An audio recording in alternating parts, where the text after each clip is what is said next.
রাজনৈতিক উদ্দেশ্যে রাজ্যের উপজাতিদের ঠকানো হচ্ছে বলে অভিযোগ করলো উপজাতি ভিত্তিক নতুন দল স্টেট ডেমোক্রেটিক পার্টি।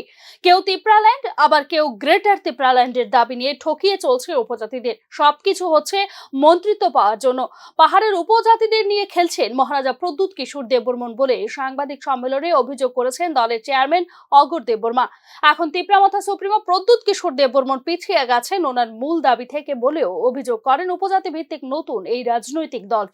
দাবিটা ছিল মানে ঠকিয়ে শুধু পাওয়ারে আসার জন্য ঠকানোর কারবার হলো আইপিএফটি, গেল আইপিএফটি এবং এখন আছে, এবং যারা এখন তীব্রমথা তাদেরও শুধু ঠকানো, আমাদেরকে ঠকিয়ে ক্ষমতায় অধিষ্ঠিত হওয়া ওদের লক্ষ্য, এবং ক্ষমতা অলরেডি পেয়ে গেছে।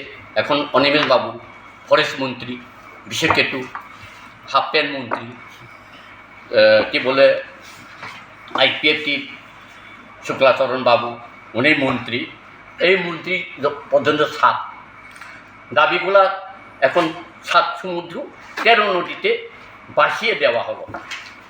তাহলে তাদের উদ্দেশ্য ছিল শুধু আপনাদের নিয়ে রাজনীতি খেলা, খেলা ঠকানো।